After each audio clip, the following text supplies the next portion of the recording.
बताएं भैया, ऑडिबल है? आप लोगों को तो सुनाई दे ही रहा है, ठीक है। बात मैं कर रहा था कि एक बार घर पे आप अपना पीवाईक्यूज पलट लिया करें कि कैसे क्वेश्चन पुटअप किए जा रहे हैं, राइट। क्योंकि जब तक आप पेपर नहीं देखेंगे आपको यही लगेगा कि जो हम पढ़ रहे हैं वो हमारे किस काम का है ना। तो थोड़ा सा हम लोग एक बार रिकैप करते हैं 2 मिनट, फिर आगे बढ़ना शुरू करते हैं। देखिए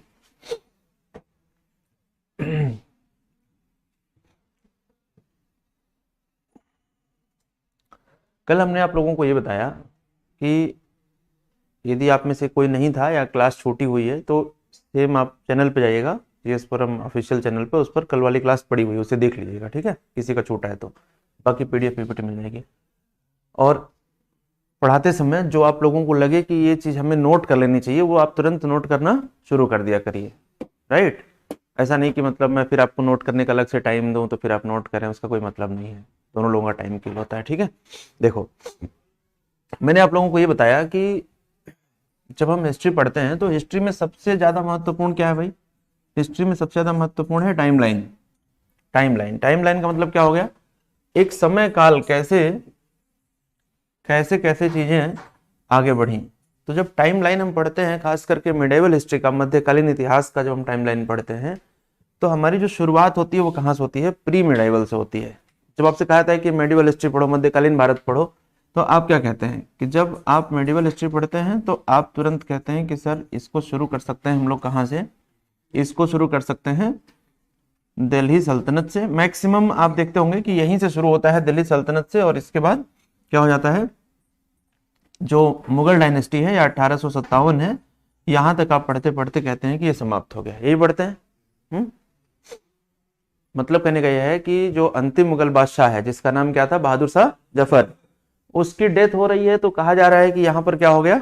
यहाँ पर मुगलिया सल्तनत समाप्त हो गई, और यहीं से मध्यकाल बदल करके हम कहते हैं कि भारत आधुनिकता की तरफ आगे बढ़ रहा है। जबकि आज आपको एक बात बताते हैं, कभी भी ऐसा नहीं होता है कि टाइमलाइन के अंदर, हिस्ट्री के अंदर कोई cut to cut overnight change हुआ। अच्छा ये बताओ कि 1857 में ऐसा क्या हुआ होगा 31 दिसंबर 1857 को कि 1 जनवरी 1858 से भारत आधुनिक हो गया होगा? ऐसा कुछ हुआ होगा क्या? कभी भी कोई परिवर्तन ओवरनाइट हो जाएगा? नहीं होगा। एक ट्रांजिशनल फेज आता है, एक परिवर्तन की अवस्था आती है जहां एक सिस्टम बदल के दूसरे सिस्टम को अडॉप्ट कर रहा होता है, उसमें कुछ समय लगता है ना। तो इसीलिए जब आप मॉडर्न हिस्ट्री पढ़ते हैं तो कोई आपको कहेगा कि भाई, कोई आपसे कहेगा कि बैटल ऑफ प्लासी से पढ़ लो, 1757 से आगे मॉडर्न हिस्ट्री पढ़ाई जाती है। कोई आपसे क्या कहता है कि डेथ ऑफ औरंगजेब 1707, यहां से हम आगे बढ़ते हैं तो मॉडर्न हिस्ट्री शुरू हो जाती है। कोई कहता है यूरोपीय कंपनियों का आगमन जब हो रहा है तो वहां से मॉडर्न हिस्ट्री शुरू हो जाती है। लेकिन मैं आपसे क्या कहना चाहता हूं? मैं आपसे कह रहा हूं कि एक ट्रांजिशनल जोन है, एक ट्रांजिशनल फेज है, एक परिवर्तन की अवस्था है जहां पर एक सिस्टम बदल रहा है, दूसरे सिस्टम को क्या कर रहा है? अडॉप्ट कर रहा है। What is the meaning of modernity? Modernity का मतलब क्या? आधुनिकता का मतलब क्या है? आधुनिकता का मतलब यह है कि जो हमारा पुराना सिस्टम चल रहा है उसको बदल करके शायद हम एक नए सिस्टम को अडॉप्ट कर रहे हैं, जो एक तरीके से देखें तो ग्लोबलाइज्ड है, जिसको सब लोग अडॉप्ट किए हुए हैं। यही है ना सिस्टम। तो ये एक दिन में तो नहीं आया होगा। हमारे खाने के तरीके में, पहनने के तरीके में, पढ़ने के तरीके में, बोलने के तरीके में, रहने के तरीके में एक क्रमिक परिवर्तन हुआ है ना। हाँ या ना बताइए। तो इसे हम लोगों ने क्या कहा कि दिस इज कॉल्ड मॉडर्निटी। बात समझ में आ रही होगी। तो ये एक दिन में तो नहीं आया होगा ना। तो इसीलिए कैसे चीजें बदली हैं उसका टाइम लाइन समझना जरूरी है। तो जिसे आप मेडिवल हिस्ट्री के नाम से कह रहे हैं कि सर यही वो टाइम पीरियड है, दिल्ली सल्तनत कब स्टेब्लिश हो रही है? 1206 में। तो यहां से चल करके यदि बात की जाए कि सर यहां से चल करके और यहां तक यही मॉडर्न वो है, मेडिवल हिस्ट्री है, तो ऐसा नहीं है। देखो ये ठीक बात है कि ये है, लेकिन इसको समझने के लिए आपको क्या करना पड़ेगा? थोड़ा पीछे जाना पड़ता है। और थोड़ा पीछे नहीं जाना पड़ेगा, लगभग मान के चलो कि 400 साल पीछे जाना पड़ेगा। 1206 को समझने के लिए 400 साल पीछे जाना पड़ेगा। ऐसा क्यों होगा? ऐसा ये इसलिए होगा कि 300 सीई से लेकर के और लगभग 800 सीई तक मान के चलो कि ये आपका गुप्ता पीरियड है। क्या है? गुप्ता पीरियड, जो कि बहुत ज्यादा ग्लोरीफाइड है, बहुत ज्यादा मैग्नीफाइड है। समझ आ रही मेरी बात? इसमें टेम्पल्स बहुत बड़े बड़े बन रहे हैं, इसमें बहुत ज्यादा लिटरेरी वर्क हो रहा है। और 800 के बाद जब डिक्लाइन हो रहा है गुप्ता पीरियड, तो हमने कहा कि जब गुप्ता पीरियड डिक्लाइन होगा, टूटेगा, एक साम्राज्य टूटता है तो क्या होता है, एक बड़ा पत्थर तोड़ोगे तो क्या हो जाएगा, छोटे छोटे पत्थरों में टूट करके बिखर जाएगा। तो जब गुप्ता पीरियड समाप्त हो रहा है, यानी कि गुप्ता एम्पायर समाप्त हो रहा है, तो छोटे छोटे रीजनल पावर क्या होंगी, इमर्ज हो जाएंगी। समझ रहे होंगे आप लोग, क्षेत्रीय राजा डेवलप होंगे, ठीक है। और उन्हीं में से कुछ ऐसे होंगे जो एक एम्पायर बनाने की कोशिश करेंगे। और मैंने आपको बताया कि यही वो टाइम पीरियड है जब हिंदुस्तान में 3 बड़े एम्पायर के रूप में डेवलपमेंट दिखाई देता है। अच्छा, मैं थोड़ा सा आप लोगों को टाइमलाइन के साथ साथ एक मैप पर काम करना भी सिखाऊंगा, क्योंकि हिस्ट्री जब भी पढ़िए तो मैप जरूर समझिए, क्योंकि आपको चीजें काल्पनिक नहीं लगनी चाहिए। कई बार ऐसा होता है ना कि सर हमने तो बस सुना है कि ऐसा कहीं है, सुनने से काम नहीं चलेगा, आपको रियल में उसे समझना पड़ेगा। तो जब आपसे कोई कहता है कि डेक्कन या दक्कन, तो आपके दिमाग में कहां से क्या आता है, थोड़ा सा मुझे बताइए आप लोग। साउथ में, जैसे मान लीजिए साउथ और नॉर्थ की कोई क्लासिफिकेशन होगी ना, कहा जा रहा है कि साउथ इंडिया और कहा जा रहा है कि नॉर्थ इंडिया। तो what is the meaning of south India and north India in the sense of geography? कहां से मार्क कर दें तो पता चलेगा कि सर ये दक्षिण भारत हो गया, और कहां से मार्क कर दें पता चलेगा सर उत्तर भारत हो गया। बताइए। चलो बहुत बढ़िया। आप अपने दिमाग में एक बात रखना, इंडिया को यदि समझना है ठीक से ज्योग्राफिकली, वैसे देखें, इंडिया जब आप कहते हैं तो आपके दिमाग में क्या आता है, कंट्री आता है या नेशन आता है, मतलब कि देश आता है या राष्ट्र आता है?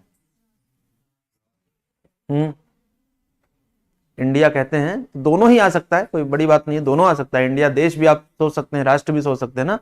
देश और राष्ट्र में कुछ अंतर होता है? कोई अंतर नहीं होता है। कुछ तो होगा ना। देखो मैं समझाता हूं, जब हम इंडिया को एज ए नेशन कंसिडर करते हैं, एज ए राष्ट्र कंसिडर करते हैं, तो हमारे दिमाग में वी नेस वाली फीलिंग आती है, यानी कि हम भारत के लोग। राष्ट्र, नेशन एक कल्चरल कॉन्सेप्ट है जिसमें कल्चरल यूनिटी दिखाई देती है, सांस्कृतिक एक रूपता का आभास होता है ना। जब आप कहते हैं हम भारत के लोग, तो आप बताओ आपके दिमाग में क्या आता है? कि हम सब लोग एक हैं, विविधता में एकता है। आई मीन टू से कि नेशन एक कल्चरल इंटीग्रिटी को रिप्रेजेंट करता है। हम भारत के लोग का मतलब हो गया कि भारत पूरा हमारा है और अखंड भारत है, चाहे केरल का व्यक्ति होगा चाहे कश्मीर का होगा, उसके अंदर भारतीयता छुपी हुई है, ठीक है।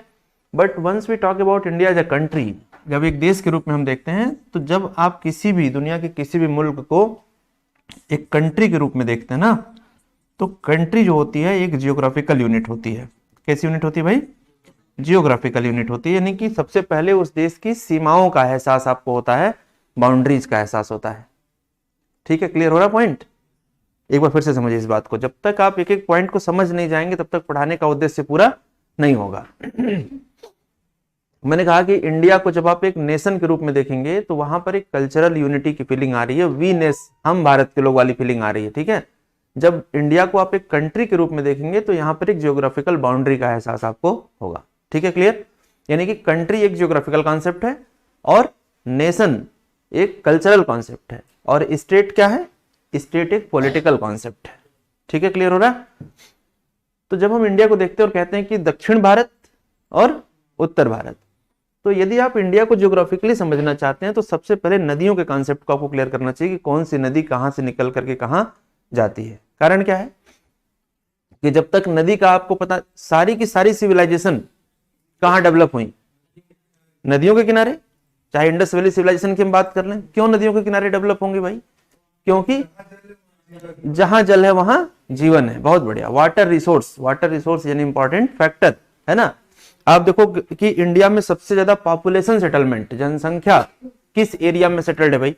तो आप कहेंगे सर गंगा यमुना के दोआब में या गंगा वैली में, यही कहेंगे ना, डेंसली पॉपुलेटेड। आपसे मैं पूछता हूं कि भारत में डेंसली पॉपुलेटेड स्टेट्स कौन कौन से हैं, अधिक जनसंख्या वाले राज्य या अधिक जनसंख्या घनत्व वाले राज्य कौन से हैं? तो आप कहेंगे सर बंगाल है, बिहार है, उत्तर प्रदेश है, हरियाणा है, पंजाब है, ये कहेंगे ना। और इन सब में देखें तो क्या कॉमन फैक्टर दिखाई दे रहा है? एक तो प्लेन लैंड दिखाई दे रही है और दूसरा वाटर रिसोर्स दिखाई दे रहा है। ये दो फैक्टर है। क्लियर हो रहा पॉइंट है? तो नदियों को समझना पड़ेगा। अब देखिए, मैंने आपसे कहा कि आप एक नदी इधर से आ रही है जिसका नाम है नर्मदा। कौन सी नदी है? नर्मदा नाम सुना है?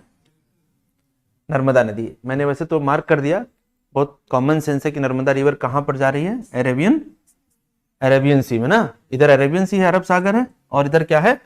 बे ऑफ बंगाल है, यही है ना। तो नर्मदा नदी से नीचे के हिस्से को मोटे तौर पर हम नाम दे देते हैं कि सर ये दक्षिण भारत है, और इसे ही कहेंगे दक्कन। क्या कहेंगे? ये दक्कन होगा, ठीक, दक्षिण भारत या डेक्कन, ठीक है। ये ज्योग्राफी पढ़ेंगे तो आपको समझ में आएगा। अच्छा, एक पॉइंट और ध्यान रखना कि डेक्कन जो है वो कुछ ऐसा है, ढलान इसका इस तरफ है, इसलिए आप देखते होंगे कि अधिकांश नदियां, कृष्णा, गोदावरी, कावेरी, सारी नदियां कहाँ जाती हैं? बे ऑफ बंगाल में, ठीक है। चलो ये ज्योग्राफी में पढ़ेंगे आप, मेरा कंसर्न जो मैं समझाता हूँ। जब हम प्री मिडाइवल की बात करते हैं, 8th सेंचुरी की बात करते हैं, 8वीं शताब्दी की बात करते हैं, 9वीं शताब्दी की बात करते हैं, या इवन 19वीं की बात कर लो, तो क्या पाकिस्तान बना था? पाकिस्तान नहीं था, पाकिस्तान तो 1947 में बना है। तो ये जो बांग्लादेश आपको दिखाई दे रहा है पूरा इधर, ये बांग्लादेश, ये सब इंडिया का पार्ट हुआ करता था। तो ये पूरब का साम्राज्य कहलाएगा। तो ये पूरा का पूरा एक बड़ा रीजन, जिसे हम ईस्टर्न एम्पायर कहेंगे, पूरब का साम्राज्य कहेंगे, एक ऐसा एरिया डेवलप होगा जो बहुत ज्यादा फर्टाइल होगा, बहुत ज्यादा इस पर कृषि का उत्पादन है, समझाते हैं। और कल भी बताया था हमने, अभी फिर आप देखें कि why these reason are important. किसी भी शासक को ये क्यों चाहिए? क्योंकि यहाँ पर बंगाल को एक्सेस करना है, बंगाल की खाड़ी में उसको व्यापार बढ़ाना है। बंगाल की खाड़ी से होते हुए वो इंडोनेशिया, मलेशिया की तरफ व्यापार उसका क्या होगा? बढ़ेगा। तो आप बताओ, यदि आपको बड़ा बनना है तो आपके पास सबसे इंपॉर्टेंट फैक्टर क्या है? क्या होना चाहिए? क्या होना चाहिए बताओ? देखो, यदि आपको बड़ा बनना है तो सबसे इंपॉर्टेंट चीज है कि आपके पास बहुत ज्यादा पैसा होना चाहिए। क्योंकि पैसा आपको कैसे बड़ा बनाएगा? बड़ा बनोगे तो सिक्योरिटी की जरूरत पड़ेगी, सिक्योरिटी बढ़ाओगे तो धीरे धीरे और कॉन्कर करोगे और जीतोगे एरिया को। तो जीतने के लिए क्या चाहिए? मिलिट्री चाहिए। बड़ी मिलिट्री रखने के लिए क्या चाहिए? सैलरी देनी पड़ेगी, पैसा चाहिए। तो पैसा कैसे आएगा? ट्रेड एंड कॉमर्स से, व्यापार से, ठीक है। और व्यापार करोगे कैसे? समंदर के रास्ते व्यापार करना आसान है as comparison to land roads, ठीक है। क्लियर हो रहा है? तो बे ऑफ बंगाल किसी को भी क्यों चाहिए? क्योंकि उसे इंडोनेशिया, मलेशिया, इन देशों के साथ क्या करना है? व्यापार करना है, ठीक है। क्लियर हो रहा पॉइंट? गुड मॉर्निंग भाई अतुल जी, क्या बात है। एक बढ़िया सा कमेंट लिख रहे हैं कि बहुत गुरूर है दरिया को अपने होने पर। सुना है आप लोगों ने? ये नहीं सुना है आप लोगों ने? बहुत बढ़िया। दरिया समझते हैं कि नहीं? दरिया समझते हैं क्या होता है? बे ऑफ बंगाल, बहुत बढ़िया, वेरी गुड। बहुत गुरूर है दरिया को अपने होने पर, मेरी प्यास से उलझे तो धज्जियां उड़ जाएं। बात समझ रहे हैं कि नहीं? सही है। दरिया को गुरूर होता है कि नहीं? पानी की लहरें जब चलती हैं तो उन्हें लगता है कि हम ही सब कुछ है, समझ रहे हैं। लेकिन चाहे जितनी भी मजबूत लहर आए, अंततः किनारे पर जाके क्या हो जाती है? समाप्त हो जाती है ना। यहाँ पर एक बढ़िया सवाल भी बनता है, ये बताओ कि तरंगें क्या लेकर के आगे बढ़ती हैं? एनर्जी लेकर के बढ़ती हैं या मैटर? क्वेश्चन समझ पा रहे हो नहीं? अरे गुरूर कब होगा भाई? सोचो ना, थोड़ा इसको मिक्स करो, लिटरेचर के साथ मिक्स कर दो, साइंस को, हिस्ट्री को, सबको मिक्स कर दो। गुरूर कब होगा किसी को? जब उसके अंदर क्या है? एनर्जी है। बात समझ रहे हो? तो याद रखना कि एनर्जी बहुत ज्यादा होता है, ठीक है। बहुत बढ़िया, ठीक है।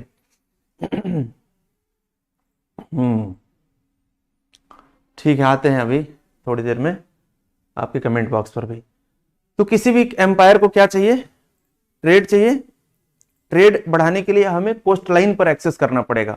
यदि कोस्ट लाइन कंट्रोल में नहीं है, व्यापार तभी बढ़ेगा जब आपके पास कोस्ट लाइन का एक्सेस होगा। Is that clear? तो जो भी ईस्ट में होगा उसको इधर तो एक्सेस मिल जाएगा।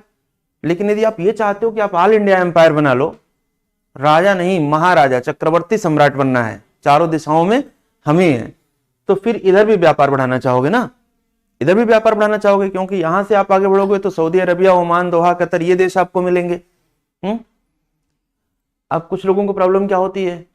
कुछ लोगों को प्रॉब्लम ये होती है कि उन्हें ये पता नहीं है कि सऊदी अरबिया, दोहा, ओमान की लोकेशन क्या है। तो मैं बार बार बता रहा हूं, आप मैप में आराम से घर पे जाके देखना।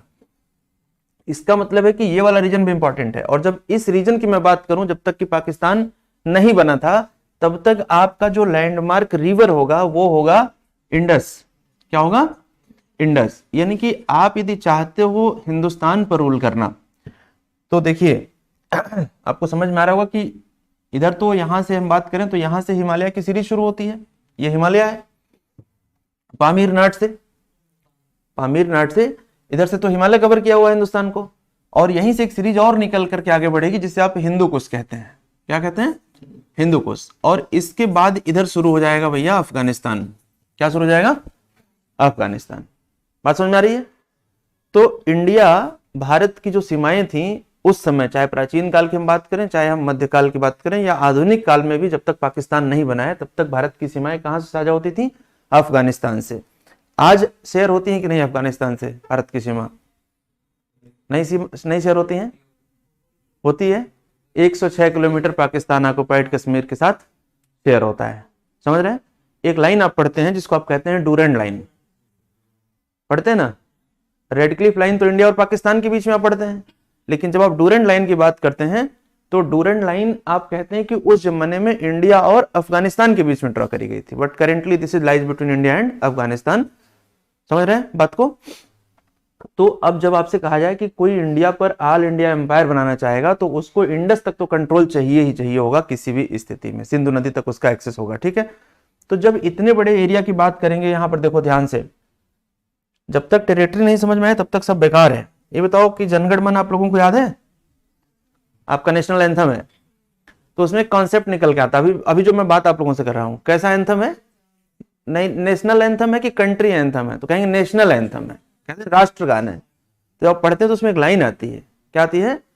पंजाब, पंजाब, सिंध, गुजरात, मराठा, द्राविड़, उत्कल, बंगा, यही पढ़ते हैं ना? तो नेशनल इंटीग्रेशन दिखाई नहीं दे रहा है? मतलब कि एक राष्ट्रीय एकता दिखाई दे रही कि नहीं दे रही है? दे रही है ना? तो ये समझिएगा कि जो इस रीजन में रूल करेगा वो छोटा रूलर नहीं होगा, वो बहुत बड़े क्षेत्र पर रूल कर रहा है, यानी कि वो उसके कंट्रोल में इतना है पूरा, है ना? इतना पूरा है। ठीक है? तो अब देखो मुद्दे पर आते हैं कि जो 8th सेंचुरी हमारी है, 8वीं शताब्दी जो हमारी है, उसमें 3 बड़े पावर हमको दिखाई दे रहे हैं। एक दिखाई दे रहे हैं जिन्हें हम कह रहे हैं राष्ट्रकूटाज। क्या कह रहे हैं? राष्ट्रकूट कह रहे हैं इनको। और राष्ट्रकूट जो हैं ये दक्कन पर रूल कर रहे हैं। तो आपको ध्यान में रखना है कि Rashtrakutas were ruling in the area of Deccan. और बंगाल की तरफ हमने कहा कि इधर पाला डायनेस्टी रूल कर रही है, पाल वंश रूल कर रहा है। और इधर हमने कहा कि राजपूत क्लैन है, गुर्जर प्रतिहाराज। ठीक है भाई? और तीनों के अंदर एम्बिशन है, एम्बिशन कह लो या फिर कभी कभी ओवर एम्बिशन भी हो जाता है। एम्बिशन समझते हैं? महत्वाकांक्षा। और ओवर एम्बिशन का मतलब होता है अति महत्वाकांक्षा। तो ये तीनों ये चाह रहे हैं कि हमें क्यों ना ऑल इंडिया एम्पायर पर रूल करने का मौका मिले। और यदि आप चाहते हो कि ऑल इंडिया एम्पायर बनाए तो एक सेंट्रल लोकेशन आपको चाहिए, और वो सेंट्रल लोकेशन होगी कन्नौज की। कौन सी लोकेशन होगी? कन्नौज की। अब इस कन्नौज को जीत लेने के लिए इन तीनों के बीच में स्ट्रगल होगा, जिसको हम नाम देते हैं ट्राई पार्टी स्ट्रगल। ठीक है? त्रिपक्षीय संघर्ष। और ये त्रिपक्षीय संघर्ष लंबे समय तक चलेगा, जिसमें ये तीनों आपस में लड़ेंगे, और फाइनली आप देखेंगे तो गुर्जर प्रतिहाराज जो हैं ये क्या करेंगे? टेक ओवर करेंगे कन्नौज को। ठीक है? अब इस बीच में इतने शानदार क्वेश्चन बनते हैं आपके एग्जाम में कि पेपर देने पर आपका दिल खुश हो जाएगा। जैसे एक क्वेश्चन लिखिए, आप एक छोटा सा क्वेश्चन लिखिए। क्या नाम भैया आपका? हाँ, कुछ समझ में आ रहा है? कोई समस्या तो नहीं? ठीक है, चलिए लिखिए क्वेश्चन छोटा सा। पहले बताओ आप सब लोग, जितने भी लोग हैं क्लास में, मैप पर क्लैरिटी आ रही है ना? कनेक्ट कर पा रहे हैं मैप से? That's good. चलिए एक क्वेश्चन लिखेंगे आप लोग छोटा सा। Consider the following statement. निम्नलिखित कथनों पर विचार कीजिए। Consider the following statement. निम्नलिखित कथनों पर विचार कीजिए। सर ये थोड़ा कमेंट और स्क्रीन थोड़ी बड़ी होगी क्या कमेंट की? थोड़ी सी बड़ी करिए। हाँ, पहला स्टेटमेंट लिखिएगा, कर्पूर मंजरी। नाम सुना है कर्पूर मंजरी का?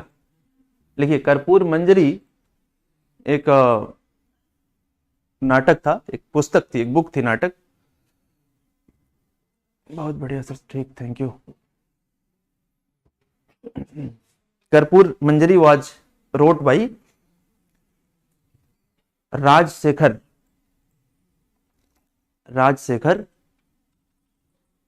कर्पूर Manjari was wrote by Rajshekhar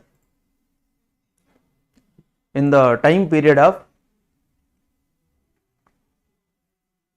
Akbar. Karpur Manjari Rajshekhar द्वारा अकबर के समय काल में लिखी गई।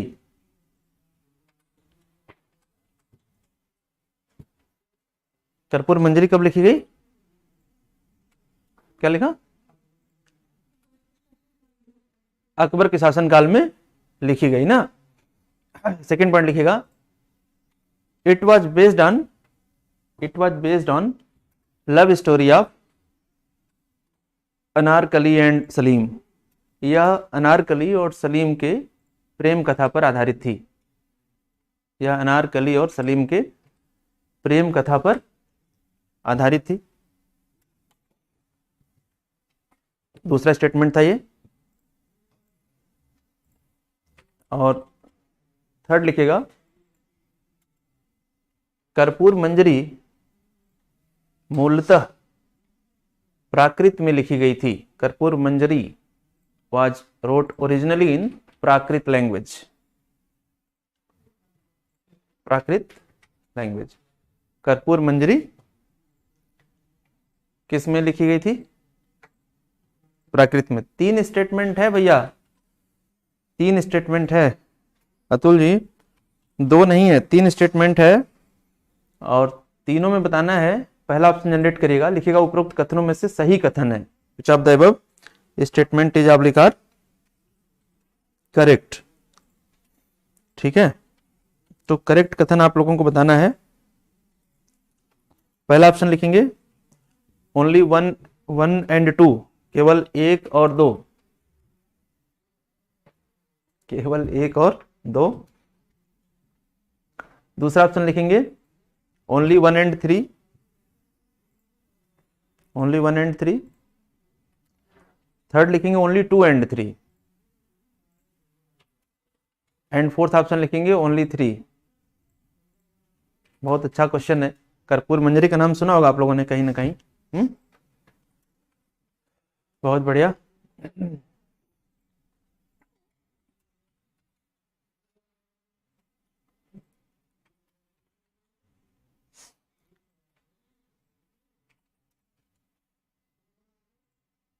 बहुत बढ़िया, ठीक है। ओनली 3 गुड, लिखते हैं। आप लोग बताइए कितने लोगों को ओनली थर्ड लग रहा है? ओनली थर्ड लग रहा है 1 2, और किसी को? राइट, किसी को नहीं लग रहा? अच्छा, राजशेखर का नाम सुना आप लोगों ने? कई बार परीक्षाओं में आया, बैक टू बैक पूछा गया ना। कई सारी रचनाएं इन्होंने लिखी थी। अच्छा, क्यों centre of cultural importance Kannauj इतना ज्यादा महत्वपूर्ण क्यों हो गया? सांस्कृतिक रूप से कन्नौज इतना समृद्ध क्यों हो गया? क्योंकि जब भी कोई राजा संस्कृति का संवर्धन करेगा, आप बताओ, आपसे कहा जा रहा है कि राज्य में लोग खूब पढ़ें लिखें, तो इसके लिए किताबें लिखनी पड़ेंगी। इसके लिए जो लेखक हैं उनके खाने पीने रहने की व्यवस्था करनी पड़ेगी ना। और ये कौन करेगा? ये राजा करेगा। ठीक इसी प्रकार से आप चाहते हैं कि आपके समाज में संस्कृत मतलब लैंग्वेज की बात नहीं कर, संस्कृति की बात करें, जैसे म्यूजिक, डांस, इन सब चीजों को आगे बढ़ाया जाए, तो उसके लिए संरक्षण मिलना चाहिए उसको ना। वो कौन देगा? राजा। तो आप देखेंगे कि जब गुर्जर प्रतिहाराज डायनेस्टी अपने पीक पर जा रही है, तो कन्नौज के शासकों ने लिटरेचर को पैट्रोनाइज किया है। लिटरेचर को पैट्रोनाइज करने का मतलब है साहित्य को खूब बढ़ावा दिया है। और उसी समय राजशेखर ने कई सारी बुक लिखे हैं, जिसमें से एक क्या है? Karpur Manjari. Definitely it was based on love story, but not between the Salim and Anarkali. वो भी बहुत फेमस लव स्टोरी है, सुना होगा आप लोगों ने, लेकिन वो इस पर आधारित, मतलब राजशेखर ने उसको नहीं लिखा है। ये कर्पूर मंजरी जो वाइफ है वहां के रूलर की, उसकी लव स्टोरी है। और मजे की बात यह है कि राजशेखर कर्पूर मंजरी जो बुक लिखते हैं, वो इंटरटेनमेंट के लिए लिखते हैं, अपनी वाइफ के लिए। बात समझ रहे हैं आप लोग? मतलब राजा और रानी की लव स्टोरी पढ़ करके अपनी वाइफ थोड़ी इंटरटेनमेंट, उस जमाने में सिनेमा हॉल नहीं थे ना, जैसे धुरंधर जैसी कोई मूवी आई हो तो चलो देखने चलते हैं, थोड़ा मनोरंजन हो जाएगा, ऐसा तो कुछ था नहीं। तो क्या था बताओ? किताबें थी, किताबों के माध्यम से गीत के माध्यम से, संगीत के माध्यम से, नाटक के माध्यम से, है ना, लोगों का मनोरंजन होता था। बात मेरी समझ गए आप लोग? कोई कंफ्यूजन? तो पहला स्टेटमेंट क्या हो गया? गलत। दूसरा क्या है?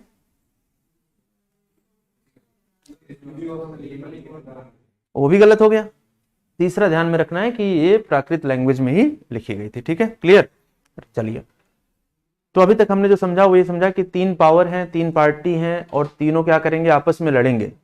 तो इससे पहले वाली क्लास में हमने इसके बारे में आपको ठीक से पढ़ा दिया है, समझा दिया है, गुर्जर प्रत्यहराज के बारे में। आराम से उसको आप देख लेंगे। हम लोग आगे बढ़ते हैं और सीधे आते हैं कहाँ पर? देखिए, सीधे आते हैं हम लोग, एक मिनट, कहाँ तक हमने बता दिया था? थोड़ा सा बस 1 मिनट आप लोगों को रिकॉल करा दें जिससे कि काम आपका हो जाए। देखो, मिहिर भोज, मिहिर भोज एक बहुत ही पावरफुल रूलर था। किसका? गुर्जर प्रत्यहराज का। तो इसके बारे में हमने बहुत सारी बातें आपको कल बता दी थी और ये भी बताया था कि मिहिर भोज के बारे में। अच्छा, आप बताओ मुझे, कोई भी शासन, कोई भी, जैसे आप इंडिया को भी याद करते हो, आपसे एक सवाल पूछते हैं, तो स्वतंत्र भारत में यदि आपसे कोई पूछे कि 3-4 प्रधानमंत्रियों के नाम बताओ जिन्होंने बड़े अच्छे काम किए हैं, तो किसका किसका नाम आपके दिमाग में आता है? बहुत बढ़िया, जवाहरलाल नेहरू, इंदिरा गांधी, अटल बिहारी वाजपेयी और वर्तमान में भी नाम में आता है तो मोदी जी का, है ना। जबकि केवल इतने ही प्रधानमंत्री तो भारत में नहीं हुए होंगे, बहुत सारे हुए हैं, लेकिन नाम आपको कुछ का ही याद आ रहा है। ठीक इसी प्रकार से मैं पूछूं कि भारत में ऐसे कुछ प्रेसिडेंट का नाम बताइए जिन्होंने बड़ा अच्छा काम किया हो, तो वहां पर भी आपको 2 ही 3 का नाम याद आएगा, सबका नाम याद नहीं आएगा। ठीक इसी प्रकार से हर डायनेस्टी में कोई ना कोई 1-2 ऐसे रूलर होते हैं जो अपना इतिहास बना के जाते हैं और उन्हें ही पढ़ा जाता है और वही परीक्षाओं में भी पूछते हैं। तो उसमें से एक मिहिर भोज था जिसके बारे में मैंने आपको बताया कि इसने कन्नौज को अपनी राजधानी बना ली थी, समझ रहे हैं। और कन्नौज जब राजधानी बन गई गुर्जर प्रत्यहराज की, तो बहुत कॉमन सेंस है कि अब कन्नौज क्या हो जाएगा? ग्लोरीफाइड होगा। जब आप नेशनल लेवल का कोई एग्जाम देंगे तो आप देखेंगे कि यूपी के हिस्ट्री को यदि टारगेट किया जा रहा है तो कन्नौज जरूर पूछा जाएगा, और यूपी का कोई भी एग्जाम देने चले जाइए तो कन्नौज पर क्वेश्चन बनना ही बनना है। स्पेशली यदि आप यूपी पीएससी से मेंस लिखने जाएं, आजकल देखिए कि वहां पर पेपर ऐड किया गया है, 2 पेपर एक्स्ट्रा ऐड कर दिया गया, पेपर 5 और पेपर 6, जिसमें हर साल एक क्वेश्चन कन्नौज पर पूछ ले रहे हैं। तो कन्नौज का बहुत ज्यादा कल्चरल इंपॉर्टेंस है, इसीलिए कन्नौज पर आपको थोड़ा सा ध्यान ज्यादा देना है। ठीक है, चलो, तो इसके बारे में हमने कल बता दिया था। अब अगला जो रूलर है गुर्जर प्रत्यहराज का, उस रूलर का नाम क्या है? महेंद्रपाल फर्स्ट। अब यहां पर मैं आप लोगों को 2 बातें कंफर्म कर दूं। कई बार ऐसा होता है कि जब कोई भी व्यक्ति या कोई टीचर पढ़ा रहा होता है तो वो बातचीत में आपको बहुत कुछ बता रहा होता है, तो जो आप लोगों को लगे कि सुनने में ये जरूरी था, हमें नोट कर लेना चाहिए, वो आप तुरंत क्या करें? एडिशनली नोट कर लिया करें। ठीक है, और बाकी तो हम आपको पीडीएफ दे ही देंगे, लेकिन कई बार जो बातचीत में निकल के आता है कि ऐसा था वैसा था, जो इस पर नहीं लिखा है, वो आपको साइड बाय साइड नोट करते रहना चाहिए। ठीक है, जैसे मैं जो मैप बना के आपको समझा रहा हूं, वो मैप बनाने आपको आना चाहिए, वो मैप आपके दिमाग में बिल्कुल सेट हो जाना चाहिए। क्लियर? तो चलिए, यदि हम लोग बात करें महेंद्रपाल के बारे में, महेंद्रपाल फर्स्ट के बारे में, तो सबसे पहला क्वेश्चन क्या बनेगा कि सकल कला निलय निर्भय राज। टाइटल देख रहे हैं आप लोग? सकल कला निलय निर्भय राज। क्वेश्चन क्या एग्जाम में बनेगा कि गुर्जर प्रत्यहराज वंश का वो कौन सा शासक था जिसने सकल कला निलय निर्भय राज की उपाधि धारण की थी? तो आंसर क्या करेंगे? महेंद्रपाल फर्स्ट। टाइम पीरियड देखिएगा 885 से 910 एडी की तरफ हम लोग बढ़ रहे हैं। ठीक है, क्लियर पॉइंट। सेकेंड पॉइंट कि देखिए, मिहिर भोज के उत्तराधिकारी महेंद्रपाल प्रथम के काल में हिंदू सभ्यता एवं संस्कृति का केंद्र बन गया क्या? कन्नौज। क्वेश्चन कैसे पुटअप किया जाएगा कि किस शासक के काल में, किस पर्टिकुलर शासक के काल में कन्नौज हिंदू सभ्यता एवं संस्कृति का केंद्र बन गया। अब हिंदू सभ्यता एवं संस्कृति का मतलब क्या हो गया? जिसे आप सनातन कहते हैं, उसमें मंदिरों को पैटर्नाइज किया जाएगा, मंदिर खूब ग्लोरीफाइड होंगे। अच्छा, आप एक कल्पना करके मुझे बताओ कि इंडस वैली सिविलाइजेशन में कोई आपसे पूछे कि कृष्ण भगवान की मूर्ति बनती थी, तो क्या आप इस बात से सहमत हैं? राधा कृष्णा की पूजा होती रही होगी ये सिंधु घाटी की सभ्यता में, सहमत है इस बात से? मेरे कुछ तो बोलिए। जो लोग ऑनलाइन में जुड़े भाई, आप भी कमेंट करें, बताएं आप हमें कि आईवीसी में, इंडस वैली सिविलाइजेशन में आप लोगों को क्या लगता है कि किसी भगवान की मूर्ति की पूजा होती थी, ये तो समझ में आ रहा है, लेकिन जिन भगवानों का स्वरूप आज आप देख रहे हैं कि ये हनुमान जी हैं, ये भगवान श्री राम हैं, ये कृष्णा है, क्या ऐसा कुछ कॉन्सेप्ट रहा होगा? नहीं। क्या इस तरह के, एक क्वेश्चन बार बार पूछा जाता है कि क्या सिंधु घाटी की सभ्यता में सेंटर ऑफ पावर टेम्पल हुआ करते थे? आंसर होगा नहीं, क्योंकि बहुत बड़े मंदिरों का तो अभाव है। उस कल्चर में हम देखते हैं कि मंदिर हमें दिखाई नहीं देते हैं, लेकिन जब हम आगे बढ़ते हैं तो हम देखते हैं कि हिंदुस्तान में मंदिरों का कंस्ट्रक्शन बहुत बड़े स्तर पर होता है। चाहे साउथ इंडिया की बात कर लो, चाहे नॉर्थ की बात कर लो, तो ये जो साउथ और नॉर्थ में मंदिरों का कंस्ट्रक्शन हो रहा है, ये बता रहा है कि यहाँ पर जो सनातन रिलीजन है या रिचुअल्स है उसको क्या मिल रहा है? बढ़ावा मिल रहा है। और मंदिर बने तो इसके लिए जिम्मेदारी किसको लेनी पड़ती है? मंदिर बने या मस्जिद बने, चर्च बने, तो जो वहां का राजा है वही तो आगे बढ़ता है। यदि राजा नहीं चाहेगा तो मंदिर मस्जिद आप बना लेंगे? आप बताओ, अयोध्या राम मंदिर बना, भले ही राम मंदिर ट्रस्ट ने बनवाया हो, लेकिन बार बार आप लोग क्रेडिट किसको दे रहे हैं? मोदी जी को। तो ये विल पावर है ना कि मंदिर बने, भव्य मंदिर बने, उससे हमारी संस्कृति का क्या हो रहा है? बढ़ावा मिल रहा है। तो Kannauj became the centre of cultural importance as per Hindu civilization during the time period of Mahendrapal first. कोई डाउट? अगला पॉइंट क्या कह रहा है कि विद्या एवं साहित्य की संरक्षक। तो फिर यहां पर देखो, विद्या एवं साहित्य यानी कि लिटरेचर को कौन पैटर्नाइज करेगा, लर्निंग को कौन पैटर्नाइज करेगा? जो चाहेगा कि हमारी कल्चरल वैल्यू बढ़े। महेंद्रपाल के दरबार में कौन रहता था? राजशेखर, जो क्वेश्चन मैंने आपको दिया था। ठीक है, क्वेश्चन एग्जाम में क्या आएगा कि किस पर्टिकुलर गुर्जर प्रतिहार वंश के शासक के दरबार में कौन रहता था? राजशेखर। तो आप आंसर क्या करेंगे? महेंद्रपाल फर्स्ट। अभी तो आपको थोड़ा सा आसान लग रहा होगा क्योंकि अभी सामने आपके लिखा है, पढ़ रहे हैं आप, बहुत देर से हम इस पर डिस्कशन कर रहे हैं। बट जस्ट इमेजिन कि आपने पूरा हिस्ट्री, पूरी पॉलिटी सब पढ़ा है और एग्जाम देने आप जा रहे हैं। तो इतने ज्यादा रूलर हैं, महेंद्रपाल फर्स्ट, नागभट्ट फर्स्ट, वत्सराज, चंद्रगुप्त, और सब मिक्स जाता है आपस में। तो इससे बचने का तरीका क्या है? दो तरीका है। पहला ये कि यदि कोई टीचर आपसे कह रहा है कि this point is very very important, तो आपके नोट्स में कहीं ना कहीं वो हाईलाइट या मार्क होना चाहिए कि ये एग्जाम में आ सकता है, क्योंकि इसके पीछे उसका एक्सपीरियंस काम कर रहा है 15 वर्षों का। जो मैं आपको बता रहा हूं कि राजशेखर पर क्वेश्चन बनेगा, तो ये ऐसे नहीं बता रहा हूं कि हाँ ठीक है बनेगा, डेफिनेटली बनता है और बनता रहेगा, राइट। तो आपको इसे अलग से कहीं मार्क करके रखना चाहिए। तो अब देखिएगा क्या कह रहा हूं मैं कि राजशेखर किसके कोर्ट पोएट के रूप में काम कर रहे हैं भाई? महेंद्रपाल फर्स्ट। और साथ में महेंद्रपाल के साथ साथ उसका जो बेटा था महिपाल, उसके भी कोर्ट में काम कर रहे हैं। कई बार ऐसा होता है कि कोर्ट पोएट कई सारे राजाओं के शासन में काम करते हैं। जैसे मान लो अब अकबर की हम बात करें, तो अकबर के दरबार में 9 रत्न थे, लेकिन उसका रूलिंग पीरियड ही 49 वर्ष चला। तो सामान्यतः माना जा सकता है बहुत लंबा टाइम पीरियड है। लेकिन मान लीजिए 5 वर्ष, 7 वर्ष, 10 वर्ष पर राजा बदल जा रहा है, तो कभी थोड़ी ना मर जा रहा है हर 5 साल पे, वो तो कंटिन्यू करेगा ना। समझ पा रहे हैं बात को? ठीक है, तो महेंद्रपाल का बेटा था महिपाल, इसके भी टाइम पीरियड में राजशेखर काम कर रहे हैं। और कौन कौन सी रचनाएं लिख रहे हैं? एक हमने कहा आपसे कर्पूर मंजरी, एक आपने सुना होगा, बार बार पूछा था, काव्य मीमांसा। सुना है आप लोगों ने? तो काव्य मीमांसा, कर्पूर मंजरी, इसके बाद विध्वशाल भंजिका, यह भी कई बार पूछा गया है। भुवन कोश, बाल रामायण, इस पर कई बार हमने देखा लोग कंफ्यूज होते हैं बाल रामायण पर। एग्जाम में मान लो ऐसे आ गया कि बाल रामायण की रचना किसने की है? महर्षि वाल्मीकि ने, तुलसीदास जी ने और राजशेखर ने। तो सामान्यतः कंफ्यूजन क्या हो जाएगा कि उसमें वाल्मीकि या तुलसीदास जी को आप लोग मार्क कर देंगे ना, लेकिन याद क्या रखना है कि राजशेखर ने। ठीक है, क्लियर हो गया पॉइंट? अच्छा, हर विलास भी कई बार पूछा गया है। हर विलास एक और रचना महत्वपूर्ण है, प्रबंध कोश, ये भी बहुत ज्यादा इंपॉर्टेंट है। अब देखिए, कई बार ये भी पूछता है कि इन रचनाओं से हमको क्या मिला। जैसे हमने क्वेश्चन जो दिया अभी आपको, कर्पूर मंजरी बहुत ज्यादा फेमस है, तो हमने पूछ लिया कर्पूर मंजरी क्या है, basically it was love story. लेकिन ये अलग अलग रचनाएं मूलतः हमें जो बताती हैं वो चंदेल वंश का इतिहास बताती हैं। ठीक है, समझ रहे हैं आप लोग? तो चंदेल वंश के बारे में आपको पढ़ना होगा, तो ये आप पढ़ेंगे। इस पर एक क्वेश्चन और अच्छा बनता है, जरा लिखिए, छोटा सा सवाल, एक क्वेश्चन लिखिएगा।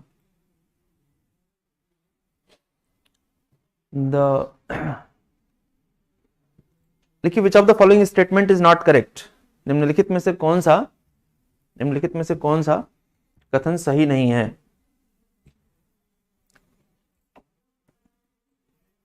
निम्नलिखित में से कौन सा कथन सही नहीं है।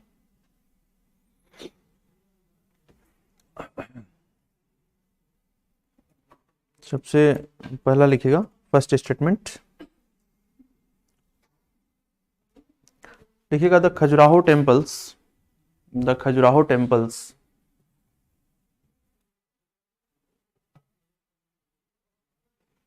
वर बिल्ट बाई, खजुराहो मंदिरों का निर्माण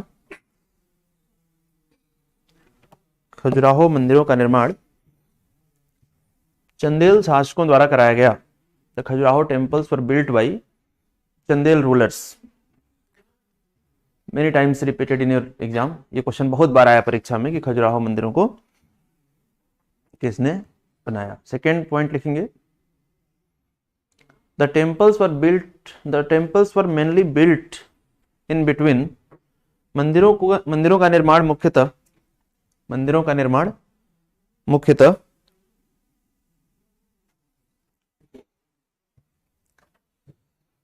6वीं शताब्दी में कराया गया।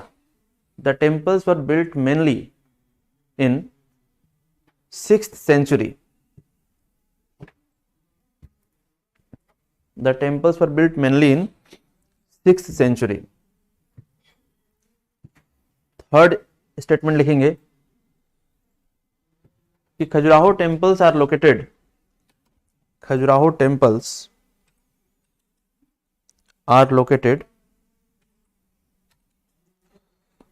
in मध्य प्रदेश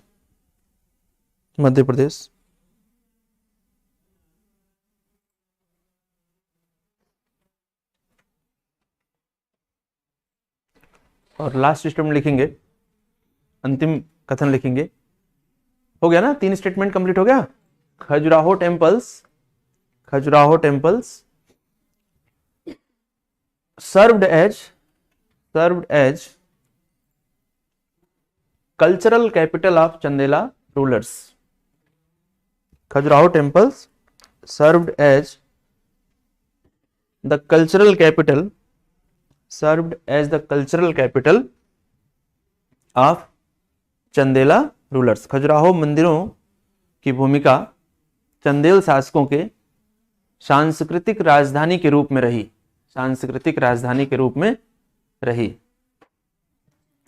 चंदेल शासकों के सांस्कृतिक राजधानी के रूप में रही। ठीक है, क्वेश्चन मुझे जो लग रहा है कि अच्छा है, बाकी आप लोग बताइए। अच्छा, आप में से कोई खजुराहो गया है कभी? एनीवन? कभी खजुराहो मंदिरों को देखने आप लोग गए हैं? कभी नहीं गए? कौन कौन से मंदिर गए हैं आप लोग, थोड़ा बताएंगे? काशी विश्वनाथ, बहुत बढ़िया, बाबा की जय हो। और मैहर गए हैं, बहुत बढ़िया। तो जब मैहर गए तब नहीं दिमाग में आया कि खजुराहो भी चलें? घर वाले ले गए थे तो वो नहीं ले जाना चाहते थे खजुराहो। बहुत बढ़िया पॉइंट निकल के आया कि घर वाले क्यों नहीं खजुराहो ले जाना चाहते थे। What is the reason? क्योंकि वहां पर मैरिड लोग ही जाते हैं, ऐसा किसी टेक्स्ट बुक में लिखा है, ऐसा सुना है। खजुराहो में केवल मैरिड या कपल, मतलब नॉन मैरिड कपल जो हैं, बॉयफ्रेंड गर्लफ्रेंड टाइप, वो भी जाते होंगे नहीं? अच्छा, मतलब मैरिड कपल, केवल मैरिड कपल जाएंगे। बहुत अच्छा सवाल है। कभी आप इंडियन कल्चर को ठीक से पढ़ेंगे तो आप खजुराहो को जरूर पढ़ेंगे। आपने क्वेश्चन देखा है कि नहीं खजुराहो पर? अपने प्रीवियस ईयर पेपर में क्वेश्चन देखा होगा। तो अब आप लोगों में से मुझे कोई बताएगा कि क्यों वहां पर मैरिड कपल ही जाएंगे? ऐसा हालांकि है नहीं, यदि आप जाना चाहें तो कोई आपको रोकेगा नहीं, बट प्रॉब्लम इज दैट कि आप जाना नहीं चाहते हैं। आपके दिमाग में ऐसा इनबिल्ट कर दिया गया है कि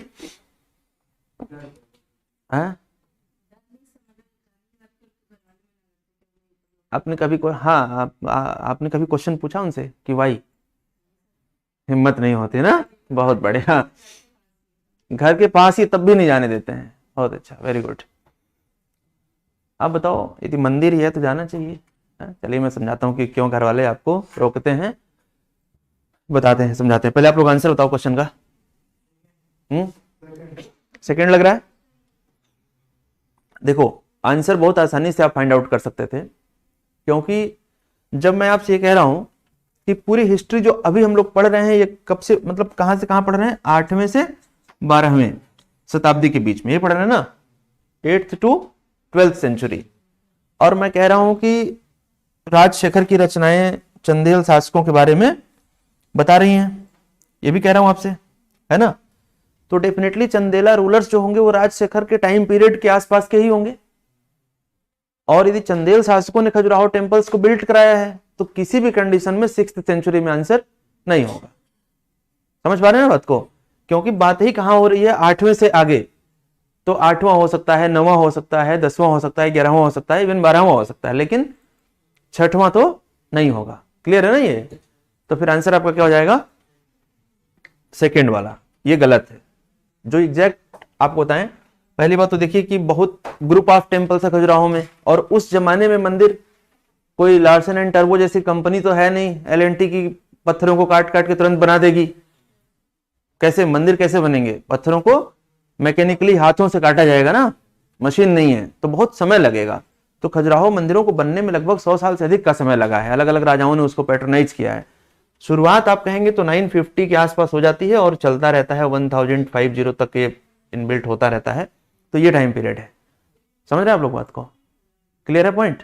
और चंदेल शासकों ने ही बनवाया और इतना ज्यादा मैग्नीफाई किया कि Khajuraho group of temples considered as the cultural capital of Chandela rulers. ठीक ना। तो ओवरऑल मिला जुला के आपसे क्या पूछा गया क्वेश्चन के अंदर बस आपसे पूछा गया कि खजुराहो टेम्पल्स को किसने बनवाया था। तो फाइंड आउट हो गया आंसर किसने बनवाया था, चंदेला। अब आपके प्रश्न का जवाब दे दें।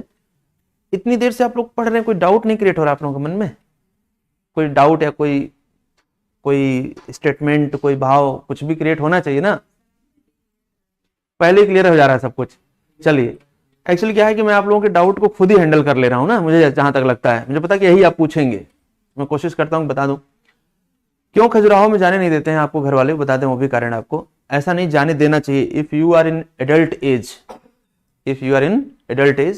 18+ आप हैं, तो आपको खजुराहो जाना चाहिए। आप हिंदुस्तान को समझिए, कभी गूगल करके देखिएगा तो खजुराहो के बहुत सारे आर्किटेक्चर पर आपको इरोटिक स्कल्पचर्स दिखाई देंगे, नग्न मूर्तियां दिखाई देंगी।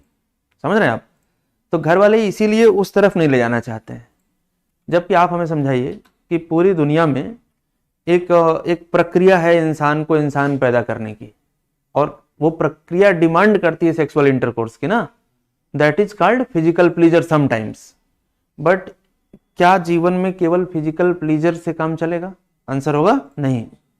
इसीलिए बताया गया है कि यदि एक तरफ स्पिरिचुअलिटी है, आध्यात्मिकता है, तो दूसरी तरफ फिजिकल लाइफ है, और एक इंसान को उन दोनों में जीवन में बड़ा अच्छा बैलेंस बना के रखना चाहिए। ये बता रहा है खजुराहो आपको कि there must be a better balance between the spiritual and physical life. अच्छा, आप सब लोग सोच लो कि सब लोग सन्यासी बनेंगे, कोई आने वाले टाइम में किसी से शादी नहीं करेगा, तो ईश्वर की बनाई हुई इतनी खूबसूरत दुनिया क्या होगी? अगले 100 साल में समाप्त हो जाएगी। होगी कि नहीं होगी बताओ? अरे भैया, आप मेरी बात का गंभीरता से जवाब दीजिए कि आप सब लोग सोच लो कि नहीं सर, कोई शादी विवाह किसी से नहीं करेगा और कोई सेक्सुअल इंटरकोर्स नहीं होगा पूरे समाज में। That's very bad. तो आप बताओ अगले 200 साल में दुनिया रहेगी? भगवान, यदि सच में भगवान होंगे और ऊपर आप जाओगे तो कहेंगे भाई गए क्या करने थे तुम वहां पे, धरती पे आके तुम क्या किए? हमने तुमको बना के इसीलिए भेजा था कि तुम अपने जैसा कुछ और बना के आना, यही ना? हाँ या ना बताओ? तो इन दोनों के बीच में एक अच्छा बैलेंस बनाना है और वो सीखना है, तो आप कहां जाइए? खजुराहो। प्रॉब्लम यह है कि जब तक आप कल्चर पढ़ोगे नहीं, समझोगे नहीं, तब तक आप कैसे महसूस करोगे कि क्या इंपॉर्टेंस है किसी भी मंदिर का, किसी भी मस्जिद का या किसी भी चर्च का। ठीक है, तो राजशेखर पर बातें हो गई, महेंद्र पाल पर बातें हो गई। यही बात इंग्लिश में भी लिखी गई है। तो जो लोग इंग्लिश मीडियम में कहते हैं कि कुछ कई बार बातें निकल के आती है ना कि सर इंग्लिश में लिख दीजिए, तो हमने इस प्रॉब्लम को पूरा सॉर्ट आउट कर दिया कि इंग्लिश में भी दे दिया और हिंदी में। आपको जिसमें समझ में आए आराम से आप पढ़िए। महिपाल कौन है? अभी बताया थोड़ी देर पहले, महेंद्र पाल का बेटा है। टाइम पीरियड नोटिस करना, 912 से 944। अब हम लोग आगे बढ़ रहे हैं उस तरफ जब बहुत ही जल्दी आप पढ़ेंगे कि महमूद गजनी का आक्रमण हो रहा है कन्नौज की तरफ। कब पढ़ेंगे भाई? महमूद गजनी का आक्रमण कब से शुरू हो जा रहा है? अरे नहीं, 912 में कैसे शुरू हो जाएगा? महमूद गजनी की बात हम कर रहे हैं। महमूद गजनी का आक्रमण आप हमें बताइए। बहुत बढ़िया, 1000 से शुरू हो जाएगा। ठीक है, इसका मतलब है कि अब ये डायनेस्टी जैसे जैसे आगे बढ़ रही है 1000 की तरफ, रूलर्स वीक होंगे, स्ट्रांग रूलर नहीं आएंगे। और हमेशा ध्यान रखना, हिस्ट्री का एक अपना नियम है कि जब किसी एम्पायर के अंदर एक बहुत ताकतवर कोई रूलर आएगा तो उसके बाद कमजोर शासक ही आने लगेंगे। जैसे आप औरंगजेब को देखो, आगे आप मॉडर्न पढ़ेंगे तो कहां से पढ़ेंगे, औरंगजेब के मरने के बाद। तो औरंगजेब इतना ज्यादा स्ट्रेंथन करता है एम्पायर को कि उसके बाद जो उसके सक्सेसर हैं वो सब क्या है, बहुत ही वीक रूलर हैं, उनसे कुछ हो ही नहीं पा रहा है। अंततः क्या हो जा रहा है, पूरा का पूरा एम्पायर डिक्लाइन हो जा रहा है, टूट जा रहा है। ठीक वैसी स्थिति अब आपको गुर्जर प्रतिहाराज की दिखाई दे रही है कि अब यहां से आप आगे बढ़ेंगे तो धीरे धीरे डायनेस्टी क्या होगी, वीक होगी। नहीं तो आप सोचो ना कि इतने स्ट्रांग होते और यूनाइट होते तो 17 बार आकर के अटैक किया और चला गया लूट करके। कौन? महमूद गजनी। अरे कोई 2 बार तो रोकते, 4 बार तो, ऐसा नहीं कि रोका नहीं, रोकने की कोशिश तो बहुत करी गई लेकिन सफल नहीं हो पाए, क्योंकि लैक ऑफ यूनिटी थी, लैक ऑफ पावर था, लैक ऑफ स्ट्रेटजी थी, जो भी कहिए आप। राइट, तो अब यहां से हम लोग आगे बढ़ते हैं। पहली ही लाइन जो आपको बता रहा हूं ये देखिए कैसे इंपॉर्टेंट नजर आती है। पूछा जाता है कि किस शासक के शासन काल में अरब यात्री अल मसूदी भारत आया। अल मसूदी को भी आप पढ़ेंगे जब आप origin of Islam and Islamic invasion in India पढ़ेंगे, तब आपको अल मसूदी को पढ़ना पड़ेगा। ऑथर्स बहुत इंपॉर्टेंट है। तो किसके शासन काल में आया? महिपाल प्रथम के। यहीं पर देखिए कि अल मसूदी ये कह रहा है कि जो कन्नौज है वो बहुत ही ज्यादा समृद्ध है, बहुत ही ज्यादा पावर और बहुत ही ज्यादा रिसोर्स कन्नौज में है। ऐसा एक फॉरेन ट्रेवलर लिख रहा है, अल मसूदी। ठीक, लेकिन अगला और सबसे अहम पॉइंट जो आपको ध्यान से समझना है कि राष्ट्रकूटा रूलर इंद्र थर्ड, क्या नाम है? इंद्र थर्ड। कौन? राष्ट्रकूटा रूलर। इसके शासनकाल में कन्नौज को ध्वस्त किया, यानी कि कन्नौज का पतन शुरू हो रहा है। मैंने अभी थोड़ी देर पहले समझाया कि अभी तक कन्नौज क्या हो रहा था, ग्लोरीफाई हो रहा था। मिहिर भोज के बाद से जो गुर्जर प्रतिहाराज रूलर हैं वो कन्नौज को क्या कर रहे हैं, बहुत ही ज्यादा बड़ा कर रहे हैं। लेकिन अब क्या हो रहा है, अब कन्नौज धीरे धीरे डिक्लाइन करेगा, क्योंकि राष्ट्रकूटा रूलर ने यहां पर पहली बार इसको क्या कर दिया, टेक ओवर कर लिया है। लेकिन राष्ट्रकूटों के साथ एक खास बात क्या थी कि देखिए 2 चीजें होती हैं। कहीं आप प्लंडरिंग करने जा रहे हैं, लूटने जा रहे हैं, तो हो सकता है कि वहां पर जो वेल्थ है वो लूट करके आप वापस चले आए, और ये भी हो सकता है कि आप वहां पर रूल करने लगे। बात समझ रहे हैं? तो यहां पर दिखाई देता है कि राष्ट्रकूटा यहां से वापस लौट जाते हैं, तो फिर से कन्नौज थोड़ा सा क्या होता है, ग्रो करता है। ठीक है, ये आगे मैं आप लोगों को पढ़ाऊंगा। जैसे बाबर वाले केस में आप देखेंगे, बाबर से पहले आप मोहम्मद गोरी, महमूद गजनी और मोहम्मद बिन कासिम को पढ़ेंगे। तो मोहम्मद बिन कासिम ने भी भारत में इस्लाम को स्टेब्लिश नहीं किया, महमूद गजनी ने भी स्टेब्लिश नहीं किया। आए, लूटे और लूट के चले गए, लेकिन गोरी ने स्टेब्लिश किया। बाबर से भी ऐसे ही उम्मीद थी लोगों की कि वो आएगा, लूटेगा, चला जाएगा, लेकिन उसने कहा कि नहीं, अब हम यहाँ रूल करेंगे। तो ठीक है, वो बताएंगे अभी आगे। ठीक है, अब देखें, बार बार कहा जा रहा है कि यहाँ पर महिपाल के काल के पश्चात ही प्रतिहार साम्राज्य का विघटन प्रारंभ हो गया। तो अब आपको ध्यान से क्या समझना है कि यदि आपसे कोई पूछे कि प्रतिहार डायनेस्टी में, प्रतिहार वंश में कन्नौज किस शासक के काल से चल करके और किस शासक के काल तक अपने पीक पर पहुंचा, तो हम कहेंगे कि भाई मिहिर भोज से बढ़ना शुरू हुआ और महिपाल तक चला, और इसके बाद ये डिक्लाइन कर गया। तो महिपाल के डेथ के बाद ये डिक्लाइन कर रहा है, याद रखेंगे इस बात को। ठीक है, अब यहीं से समझिएगा। आगे आप पढ़ते हैं ना, चंदेल, बार बार आप पढ़ रहे हैं, चंदेल, परमार और चेदी, ये तीनों डायनेस्टी जो अलग हो रही है वो कहां से अलग हो रही है, वो अलग हो रही है प्रतिहार वंश से। कनेक्ट करके मैं आपको समझाता हूं। जब भी कोई एक शुरुआत में ही बताया कि एक बड़ा पत्थर तोड़ेंगे और टूट के उसको बिखेरेंगे तो छोटे छोटे कई सारे पत्थर निकलेंगे उसमें से, ऐसे होगा ना भाई।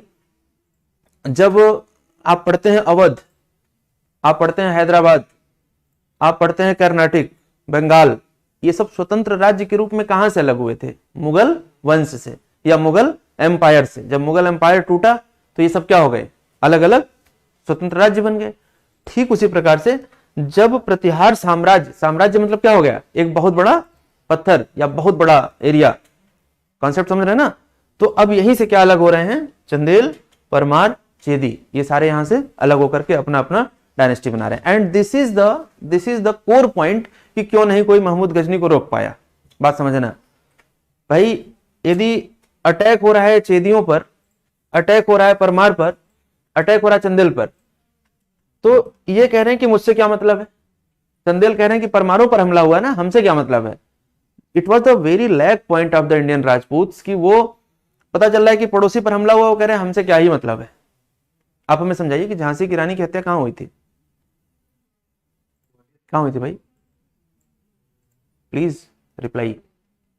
ग्वालियर में समाधि ली थी, हाँ मतलब हम तो समाधि स्थल ही कहेंगे, लेकिन 1857 की क्रांति में शहीद हुई थी ना। तो कहां पर, ग्वालियर में, राइट। और ग्वालियर में ही उनको सपोर्ट किसका नहीं मिला, सिंधियों का, जबकि सिंधिया इंडियन रूलर्स थे, वो चाहते थे सपोर्ट करते। तो आपको क्या लगता कि इतना आसान था, नहीं आसान था। तो कहने का मतलब क्या है, इंडियन राजपूत रूलर्स क्या थे, आपस में ही लड़ रहे थे। होना भी चाहिए, राजपूतों की तलवारें रुकती नहीं है, वो खाली बैठी है तो आपस में लड़ जाएंगे, लेकिन लड़ते रहना है, समझ रहे हैं आप। हाँ भाई, उनको पृथ्वी पर लाया ही इसीलिए गया है कि तुम समाज में अन्याय के खिलाफ हमेशा तैयार रहो। कहीं अन्याय हो रहा है, देखिए कई बार देखा गया है कि ऐसे राजपूत देखने को मिले कि रास्ते में जा रहे हैं, किसी दो लोगों का झगड़ा है आपस में, वो कह रहे हैं कि अभी झगड़ा हमारा है, हम ही निपटाते हैं इसको। तो उनके अंदर एक फाइटर जीन है ना, तो होना भी चाहिए, इसीलिए उनको पृथ्वी पर लाया ही गया है फिलहाल। ठीक है, तो यहां से आगे बढ़ते हम लोग। हमने कहा कि चेदी, परमार और चंदेल ये अलग हो गए, साम्राज्य से टूट करके एक अलग वंश के रूप में स्थापित हो गए। अब यहीं पर देखिएगा कि महमूद गजनी के आक्रमण 1018 के समय कन्नौज का प्रतिहार शासक कौन था, राज्यपाल था, जो भाग निकला। अभी बात समझ में आ गई ना आप लोगों को। 1018 it was the time period जब महमूद गजनी इस पूरे रीजन में प्लंडरिंग कर रहा है। कन्नौज, देखो जो कन्नौज पर अटैक कर रहा है ना, आप मैप समझिए थोड़ा सा, जो थोड़ा बहुत इंडिया का मैप दिमाग में है ना, तो जो कन्नौज पर अटैक कर रहा है इसका मतलब है कि वो कानपुर, लखनऊ, मथुरा, वृंदावन, बुलंदशहर, ये जो प्लेन लैंड आपको दिखाई दे रहा है, इस पर प्लंडरिंग कर चुका है, मध्य देश में आ चुका है वो। और मध्य देश में आया तो मतलब सोना, चांदी, हीरा, मोती भरा पड़ा है, क्योंकि यहाँ पर खूब फूड प्रोडक्शन था। और उस जमाने में देखिए, उस जमाने में किसी को करेंसी की जरूरत नहीं होती थी। यदि आपके पास ज्यादा गेहूं चावल होता था ना, तो आप क्या करते थे, चांदी के सिक्के खरीद लेते थे। और चांदी के सिक्के क्या करने के लिए खरीदते थे, क्या करते थे भाई आकांक्षा, खरीदा कि नहीं चांदी का सिक्का, कभी कभी नहीं खरीदा। कितने लोगों ने खरीदा, आप लोगों ने, बहुत सारे लोगों ने चांदी का सिक्का खरीदा है। क्या करने के लिए, बहुत बढ़िया भाई आरती, वेरी गुड, बहुत अच्छा, very good. The only man amongst women, colonel Tod ने कहा था, बहुत बढ़िया, वेरी गुड, है ना। शिवम कह रहे हैं कर्नल टॉड जो उस समय झांसी की रानी के साथ फाइट कर रहा था, उसने कहा था कि ये तमाम तमाम औरतों के बीच में इकलौती मर्द है। बहुत मुश्किल था ना झांसी की रानी को मार पाना, आसान थोड़ी था। हमने कहा ना लैक आप होता, चलिए ठीक है। हाँ, तो चांदी के सिक्कों को आप लोगों ने खरीदा होगा। तो जैसे आपके पास करेंसी नोट होती हैं, सिक्के होते हैं, रोज बार्टर सिस्टम में यूज करते हैं, इसमें यूज करते हैं मार्केट में, क्या चांदी के सिक्के भी ऐसे ही चलते हैं क्या? That is the symbol of wealth. आपके पास 200 चांदी के सिक्के पड़े हों घर में, तो आपको एहसास होता है कि हमारे पास कुछ वेल्थ है। This is called capitalism. शुरुआत ही यहीं से हुई थी पूंजीवाद की, समझ रहे ना। यूरोप में जब लोगों ने कैपिटल इकट्ठा करना शुरू किया तो चांदी के सिक्कों को ही इकट्ठा करना शुरू किया। तो ठीक इसी प्रकार से मैं आपसे कह रहा हूं कि उस जमाने में ये जो पूरा गंगा यमुना का दोआब है, मध्य देश है, ये एकदम से खजाना भरा पड़ा था। सबके घरों में 2-4 सिक्के जरूर होते थे, गेटिंग माय पॉइंट। और मंदिरों में तो पूछे नहीं, भर भर के चांदी सोने के सिक्के होते थे। तो उसी को लूटने के लिए कौन आया? महमूद गजनी। किसके शासन काल में कन्नौज पर अटैक हुआ? राज्यपाल के। और यहां से भाग निकला। आक्रमणकारियों ने कन्नौज को खूब लूटा। एक क्वेश्चन बहुत इंपॉर्टेंट ये भी पूछा जाता है कि कौन से शासक ने राज्यपाल की हत्या कर दी। तो यहां पर देखिए कि चंदेल राजा विद्याधर ने राज्यपाल की हत्या कर दी। किसने हत्या कर दी? चंदेल राजा विद्याधर ने। ठीक है, आगे बढ़ते हैं। एक पॉइंट और जरा ध्यान से समझिएगा कि अंततः फाइनली 1090 तक क्या हो गया? प्रतिहार शासन कन्नौज से बिल्कुल समाप्त हो गया और यहां पर गढ़वाल या राठौर डायनेस्टी स्टेब्लिश हो गई। ठीक है, मतलब एक जो एम्पायर हुआ करता था वो 1090 तक आते आते क्या हो गया? बिल्कुल डिक्लाइन कर गया और यहां से एक दूसरी डायनेस्टी स्टेब्लिश होती है जिसको आप कहते हैं गढ़वाल। ठीक है, अब जैसा कि हमारी आदत है कि कोई भी टॉपिक समाप्त होता है तो उससे संबंधित जो बहुत महत्वपूर्ण फैक्ट्स होते हैं वो हम आपको अलग से लिखवा देते हैं। तो वैसे तो इतनी देर के डिस्कशन में मुझे लगता है कि सारा फैक्ट हमने आपको बता दिया है, लेकिन फिर भी एक दो फैक्ट्स ऐसे हैं जो आपको जरूरी है जानना, तो जो इसमें हमने नहीं बताया वो मैं बता दूं आप लोगों को। एज इट इज आपको PDF मिल जाएगी, ठीक है।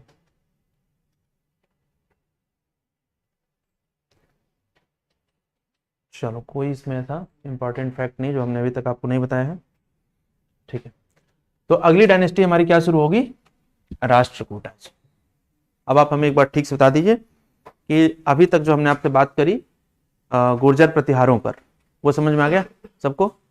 एक छोटा सा क्वेश्चन लिखिए फिर आगे बढ़ते हैं। छोटा सा क्वेश्चन लिखिए।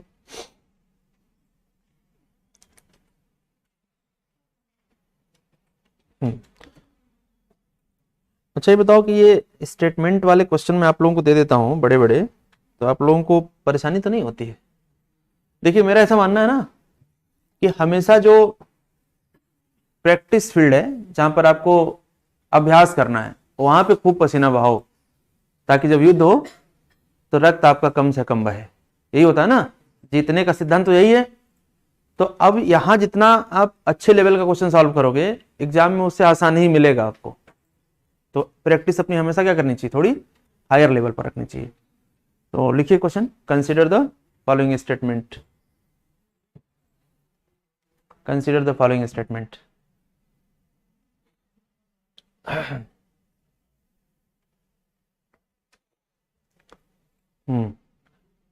अमित, कमेंट आपके डिलीट आप कर दे रहे हैं, मैं जब तक पढ़ने की कोशिश कर रहा हूं।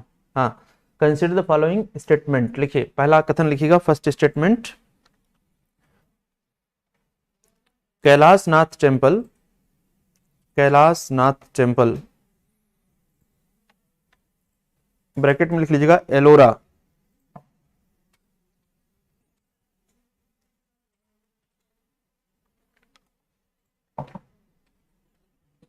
कैलाशनाथ टेम्पल, ब्रैकेट में लिखा Ellora, bracket close, was built by Chandela rulers in 10th century। Hindi में लिखेंगे एलोरा का कैलाशनाथ मंदिर, एलोरा का कैलाशनाथ मंदिर, एलोरा का कैलाशनाथ मंदिर चंदेल शासकों द्वारा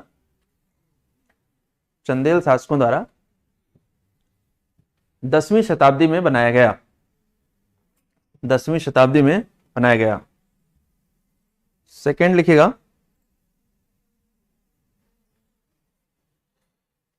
it was a massive monolithic, it was a massive monolithic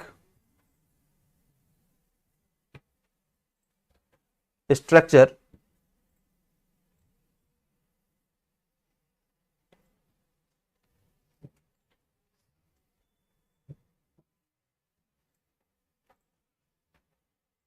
it was a massive monolithic structure. Full stop लगा दीजिएगा। हिंदी में लिखिए। पहला स्टेटमेंट हिंदी में हो गया। दूसरा स्टेटमेंट लिखिएगा, सेकंड स्टेटमेंट, यह एक बहुत ही विशाल एकल शिला, एकल शिला मतलब सिंगल, मोनोलिथिक। इन हिंदी एग्जैक्टली क्या कहते हैं थोड़ा सा देख लीजिएगा। मोनोलिथिक का मतलब होता है कि जो एक ही पत्थर है, मतलब उसमें कई सारे पत्थरों को जोड़ा नहीं गया है, एक ही पत्थर है, उसे मोनोलिथिक कहते हैं। समझ गए आप? तो एकल शिला हम इसे कह रहे हैं, एकल शिला से बना है। यह एक विशाल एकल शिला से बना है। अब बताना आपकी इसमें कौन सा कथन सही है। लिखिए, उपरोक्त में से कौन सा कथन सही है। Which of the above statement is ऑब्लिकार करेक्ट?